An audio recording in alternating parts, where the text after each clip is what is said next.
ناظرین، جب بھی مقبول ترین اداکارہ سیما بیگم کا خیال آتا ہے تو میرے سوچنے کی قوت ختم ہو جاتی ہے، دماغ شل ہو جاتا ہے، آنکھیں نم ہو جاتی ہیں، کچھ لکھنا چاہوں تو ہاتھ کانپتے ہیں، اس کے عروج و زوال کا سن کر جسم لرز جاتا ہے۔ ایک ایسی اداکارہ جو پاکستان کی سب سے بڑی سپورٹنگ ایکٹرس تھی، فلم مولا جٹ میں سلطان راہی کی بھابھی کے کردار میں جس کی آواز کا کھڑاک پورے جہان نے سنا، جو 40 سال سے زیادہ عرصہ تک پردہ اسکرین پر روشن ستارے کی طرح چمکی، جس کے ہاں فلم سازوں، اداکاروں، گلوکاروں اور ہر شعبہ زندگی کے لوگوں کا تانتا بندہ رہتا، جس نے نام کے ساتھ ساتھ بے تحاشا دولت بھی کما لی تھی، مگر انجام ایسا دردناک ہوا کہ رونگٹے کھڑے ہو جائیں۔ اس خوبرو اداکارہ نے زندگی کے آخری 10 سال ایک اذیت ناک معذوری میں گزارے۔ تمام دوست، احباب، فلمی ساتھی سب منہ پھیر گئے اور بس وحشت ناک تنہائی ان کی ہمسفر رہی۔ سیما بیگم، جس کا دسترخوان لذیذ خوشبودار کھانوں سے بھرا رہتا، وہ روٹی سے بھی عاجز آ گئی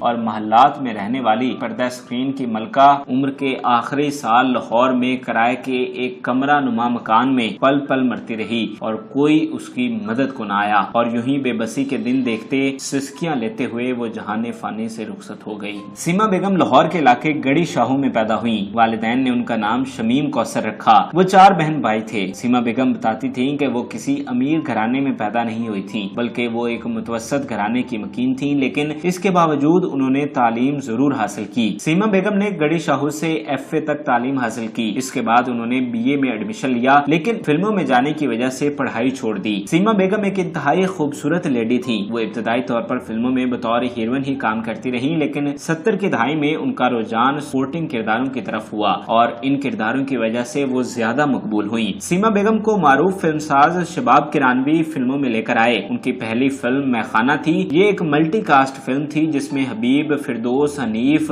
رخسانہ اور لہری وغیرہ سر فہرست تھے۔ میں خانہ کے بعد سیما بیگم کی فلمیں باقاعدگی سے ریلیز ہونا شروع ہو گئی تھیں، جن میں وہ ہیروئن، سیکنڈ ہیروئن اور سپورٹنگ کرداروں میں نظر آئیں۔ 1965 میں ان کی فلم عید مبارک ریلیز ہوئی تھی، جس میں انہیں وحید مراد کے ساتھ کام کرنے کا موقع ملا۔ یہ بھی ایک ملٹی کاسٹ فلم تھی جس میں وحید مراد، زیبا، حبیب، رخسانہ، ادیب اور کمال ایرانی وغیرہ شامل تھے۔ اس فلم کی خاص بات یہ بھی تھی کہ معروف فلم ساز SM یوسف نے فلم میں اپنے بیٹے اقبال یوسف کو پہلی مرتبہ متعارف کروایا تھا۔ سیما کی یہ فلم ایک سلور جوبلی فلم تھی جو کہ 40 ہفتوں تک کے لیے چلتی رہی۔ 1967 کا سال سیما بیگم کے لیے بہت خوشبخت ثابت ہوا اور اس سال ان کی 2 زبردست فلمیں نادرہ اور آگ ریلیز ہوئی تھیں اور دونوں میں وہ مرکزی ہیروئن کے طور پر نظر آئیں۔ فلم نادرہ کے ہیرو اعجاز اور حبیب تھے، جبکہ اداکاراؤں میں سیما کے ساتھ رانی بیگم تھی۔ اس کے علاوہ فلم میں زلفی اور تالش بھی تھے۔ فلم کی کہانی طاقت اور بدلے پر مبنی تھی۔ دوسری جانب فلم آگ میں سیما بیگم کو محمد علی کے ساتھ کام کرنے کا موقع ملا۔ دیگر کاسٹ میں لہری، ترنم، تالش اور ترانہ شامل تھیں۔ فلم آگ ایک گولڈن جوبلی فلم تھی جو کہ 55 ہفتوں تک سینما گھروں کی زینت بنی رہی۔ سیما بیگم آتے ہی انڈسٹری کی مقبول اداکارہ بن گئی تھی، جس کا اندازہ اس بات سے لگایا جا سکتا ہے کہ 1968 کے سال ان کی 15 فلمیں باکس آفس پر ریلیز ہوئیں، جبکہ 1969 کے سال وہ بلاک بسٹر فلم نئی لیلا نیا مجنوں میں نظر آئیں۔ 1969 کا سال پاکستان فلم بزنس کے انتہائی عروج کا سال تھا۔ یہ پاکستان فلم انڈسٹری کی پہلی ڈائمنڈ جوبلی فلم زرکا کا سال تھا اور اس کے علاوہ فلم دلاں تے سودے اور رنگیلا کی فلم دیا اور طوفان اور دیگر کئی بلاک بسٹر فلمیں ریلیز ہوئی تھیں، جن میں سے نئی لیلا اور نیا مجنوں بھی ایک تھی۔ یہ فلم سید کمال کے ہیرو شپ دور کی سب سے بڑی فلم تھی۔ فلم کی دیگر کاسٹ میں عالیہ بیگم، لہری، اسد بخاری اور الیاس کشمیری شامل تھے۔ فلم نئی لیلا اور نیا مجنوں ایک پلاٹینم جوبلی فلم تھی جو کہ 75 ہفتوں تک کے لیے سینما گھروں کی زینت بنی رہی۔ 70 کی دہائی میں سیما بیگم نے ایک منفرد اور مثالی عروج دیکھا۔ اس دہائی کا آغاز ہی ان کی لازوال فلموں سے ہوا، جن میں ہیر رانجھا، انسان اور آدمی اور انورا سر فہرست ہیں، جو کہ 1970 کے سال ریلیز ہوئی۔ فلم انورا کے ہیرو اعجاز تھے اور یہ پاکستان کی کراچی میں پہلی پنجابی پلاٹینم جوبلی فلم تھی۔ فلم میں بہت بڑے بڑے نام شامل تھے، جن میں سامن مظہر شاہ، سلطان راہی، منور ظریف اور اقبال حسن سر فہرست ہیں۔ دوسری جانب فلم انسان اور آدمی شباب کرانوی کا شاہکار تھا، جس میں محمد علی کو ہیرو لیا گیا اور سب سے بڑھ کر فلم ہیر رانجھا تھی، جسے برے صغیر کی سب سے بڑی رومانٹک فلم قرار دیا جاتا ہے۔ ہیر رانجھا میں جہاں رانجھے، ہیر، قیدو،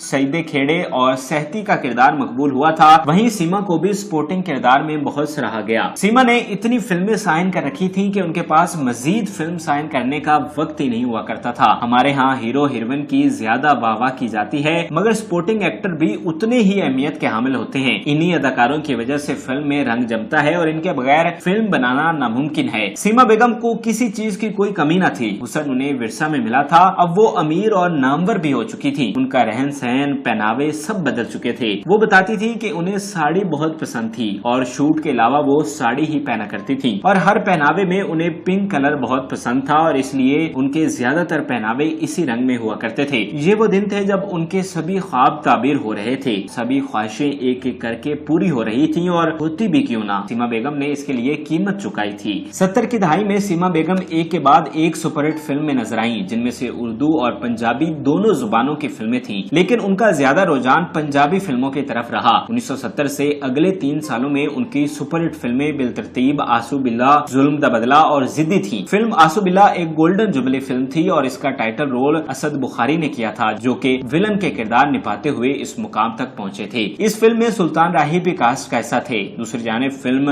ظلم دا بدلہ بھٹی پکچرز کی جانب سے پہلی ڈائمنڈ جوبلی فلم تھی اور بتایا جاتا ہے کہ یہی فلم مولا جٹ کے لیے انسپائریشن بنی تھی۔ بھٹی برادران ملٹی کاسٹ اور نغمہ بار فلمیں بناتے تھے۔ ان کی کامیابی کی اصل وجہ موسیقی ہوا کرتی تھی، اور آخر میں فلم ضدی کی خاص وجہ یوسف خان تھے۔ یہی وہ فلم تھی جس نے یوسف خان کو شہرت بخشی تھی اور انہیں پاکستان کا صف اول کا اداکار بنا دیا تھا۔ 80 کی دہائی میں جب پنجابی فلموں کا عروج ہوا تو انہوں نے سلطان راہی کے ساتھ مل کر کئی ایک یادگار فلمیں فلم بینوں کو دی۔ 70 کی دہائی میں سیما بیگم کی سب سے بڑی، سب سے یادگار فلم مولا جٹ تھی، جس میں انہوں نے سلطان راہی کی بھابھی کا کردار نبھایا تھا۔ اس سے پہلے وہ ویشی جٹ کا بھی حصہ رہ چکی تھی۔ سیما بیگم کو مولا جٹ کے کردار ہی کی وجہ سے ہمیشہ یاد کیا جاتا ہے۔ اس فلم میں وہ ایک انتہائی مختلف اداکارہ نظر آئیں، جس کی گرج برس والی آواز پر سب سہم جاتے تھے، جس کی ایک آواز پر سلطان راہی دوڑے چلے آتے تھے، اور جس پر وہ چنری رکھ دیتی اسے ہٹانے والے کا سر کٹ جاتا تھا۔ سیما بیگم کی پرفارمنس لاجواب تھی۔ یہ فلم کئی 100 ہفتوں تک کے لیے سینما گھروں کی زینت بنی رہی، اور سیما بیگم بتاتی ہیں کہ وہ اس دور میں اتنی مصروف ہوا کرتی تھیں کہ انہیں اپنی فلمیں دیکھنے کا وقت ہی نہیں ملتا تھا۔ مولا جٹ کی ریلیز کے 200 ہفتوں یعنی 4-5 سالوں کے بعد جب انہیں فرصت ملی اور وہ فلم دیکھنے سینما گئیں تو لوگوں کا ایک جمع غفیر ان کے گرد اکٹھا ہو گیا تھا، اور سبھی ان کو خراج تحسین پیش کرنے کے لیے ان کے ڈائلاگ بول رہے تھے۔ سیما بیگم 80 اور 90 کی دہائی میں بھی کئی لازوال فلموں کا حصہ بنی، جن میں شیر خان، قیمت اور سخی بادشاہ سرفہرست ہیں۔ ان کی سلطان راہی کے ساتھ بہت اچھی دوستی تھی اور دونوں سیٹ پر بہت اچھا وقت گزارتے تھے۔ دراصل سیما بیگم کا ہر ایک کے ساتھ وقار اور احترام والا رشتہ تھا۔ وہ ایک سوبر اور مہذب خاتون تھی، لیکن مدرجہ بالا سب عروج، شہرت اور نام انہیں آرام کی موت بھی نہ دے سکا۔ سیما بیگم کا 2009 میں کار حادثہ ہو گیا، جس وجہ سے وہ ٹانگ سے معذور ہو گئیں۔ ان کا کوئی دیکھ بھال کرنے والا نہ تھا۔ انہوں نے ایک ہی شادی کی تھی، لیکن بچے نہ ہونے کی وجہ سے علیحدگی ہو گئی۔ دوسری جانب ان کے بھائی بہن سب وفات پا چکے تھے۔ وہ دنیا میں اکیلی تھی، کوئی ان کا پرسان حال نہ تھا۔ سب جمع پونجی ختم ہو گئی اور وہ لاہور کے ایک کمرہ نما مکان میں رہنے پر مجبور ہوئی۔ پاکستان کی کون سی ایسی بڑی فلم تھی جس میں سیما بیگم نے کام نہ کیا ہو؟ کون سا ایسا بڑا اداکار تھا جس کے ساتھ سیما بیگم نے اداکاری نہ کی ہو؟ مگر جب برا وقت آیا تو یہ نام، مقبولیت اور خدمات کسی کام نہ آیا۔ بتایا جاتا ہے کہ سیما بیگم کھانے سے بھی عاجز آ جاتی تھی اور ان کے پاس دوائیوں کے بھی پیسے نہیں ہوتے تھے۔ ایک وقت تھا کہ ان کے ہاں لوگوں کا تانتا بتا رہتا، لوگ ان کی ایک جھلک کے لیے ترستے۔ ان کی مصروفیت بے مثال تھی، مگر پھر انہیں وحشتناک تنہائی نے آ گھیرا۔ انہوں نے زندگی کے آخری سال انتہائی قسم پرسی، گمنامی، فاقہ کشی اور ذلت میں گزارے۔ سیما بیگم کا انتقال 2019 کو لاہور میں ہوا۔ سیما بیگم کو زندگی میں تو آرام نہ مل سکا، مگر دعا ہے کہ اللہ تعالیٰ ان کی قبر کو جنتوں کا باغ بنا دے۔ حکومتی سطح پر تو ان کی کوئی پذیرائی نہ ہو سکی، مگر ہم ان کے چاہنے والے انہیں ہمیشہ یاد رکھیں گے۔ ہوگی مزید اچھی ویڈیوز کے لیے ہمارے چینل کو ضرور سبسکرائب کیجیے گا اور بیل آئیکن کو ضرور پریس کیجیے گا تاکہ ہر نئی آنے والی ویڈیو آپ آسانی دیکھ سکیں۔